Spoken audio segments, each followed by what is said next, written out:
খেয়াল করো সবাই, আমরা এর আগের পর্বে 8 নম্বর পৃষ্ঠা পর্যন্ত সমাধান করেছি। আজকে আমরা 9 নম্বর পৃষ্ঠা থেকে সমাধান করব। তোমরা যারা প্রত্যেকটা ক্লাস দেখতে চাও নিচে ডেসক্রিপশন বক্সে অল পার্টনার লিংক দেওয়া আছে, সেখান থেকে দেখে নিতে পারো। তো চলো আমরা সেশন নম্বর 4 এটা একটু পড়ে ফেলি। দেখো কি বলা হয়েছে।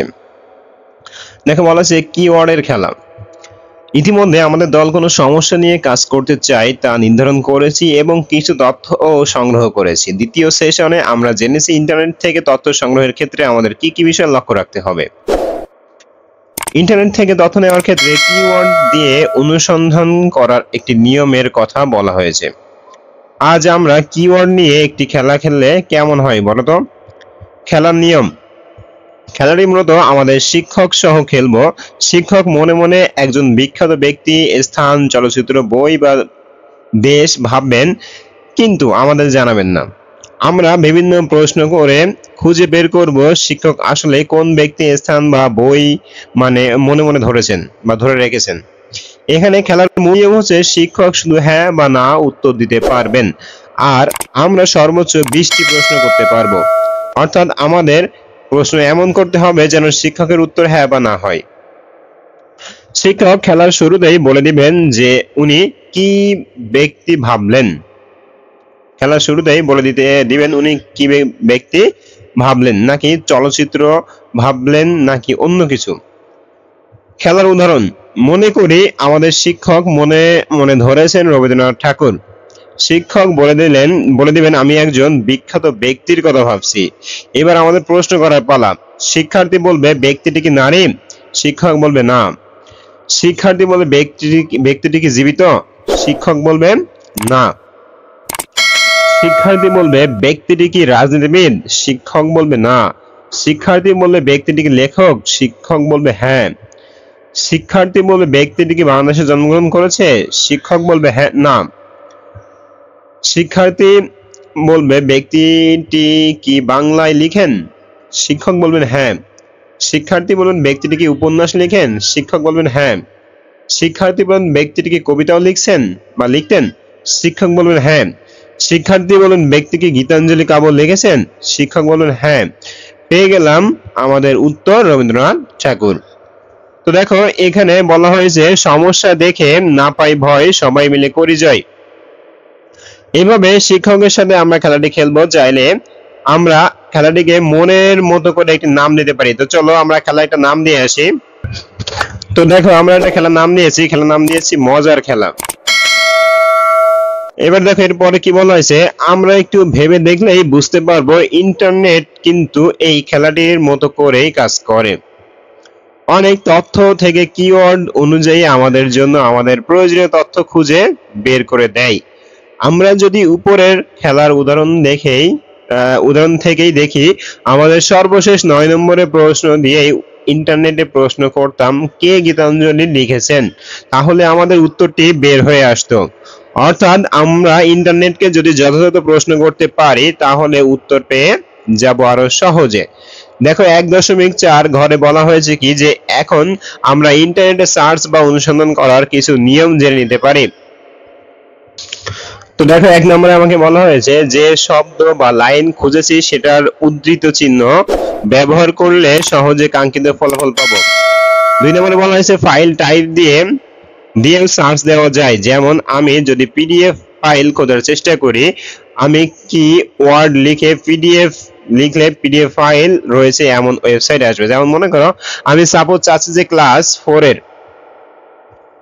4 এর বাংলা বইটা আমার প্রয়োজন, তাহলে আমি লিখবো ক্লাস 4 বাংলা বুক পিডিএফ ফাইল। এই যদি লিখি তাহলে অবশ্যই আমার সামনে পিডিএফ ফাইলটা চলে আসবে। এবার দেখো 3 নম্বরে বলা হয়েছে সার্চ দেওয়ার পর এমন একটি ওয়েবসাইট পেলাম যেটি দেখে মনে হলো এখানে আমার তথ্যটি থাকতে পারে, কিন্তু লেখাটি এত বড় আমি বুঝতে পারছি না কোথায় আছে। কম্পিউটার কিবোর্ডে CTRL অর্থাৎ এটাকে বলা হয় কন্ট্রোল প্যানেল বা কন্ট্রোল বাটন এবং F একসাথে চাপলে একটি সার্চ বার আসবে। এবার সেখান থেকে যে শব্দটি খুঁজছি তা লিখে এন্টার চাপলে ওই ওয়েবসাইটের কোথায় শব্দটি আছে তা হাইলাইট করে দেখাবে।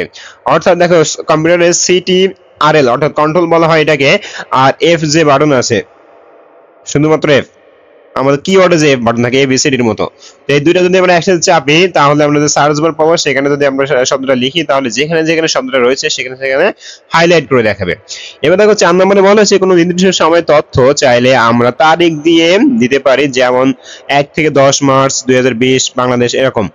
তারপর দেখো 5 নম্বরে বলা হয়েছে যে লাইন খুঁজছি তার অর্ধেক মনে পড়ছে না, এক্ষেত্রে অর্ধেক শব্দের পর এরকম চাপলে ওই শব্দ কি হতে পারে তার সাজেশন চলে আসবে। অর্থাৎ আমরা অর্ধেক, মনে করো আমরা ক্লাস 4, আমরা আসলে ক্লাস 4 বাংলা বুক চাচ্ছি, এখন ক্লাস 4 বাংলা লিখে বা ক্লাস 4 লিখে যদি আমরা স্পেস দেই তাহলে দেখবা বাংলা, ইংলিশ এরকম অনেক রকম বুক আমার চলে আসবে, অনেক সাজেশন আকারে চলে আসবে।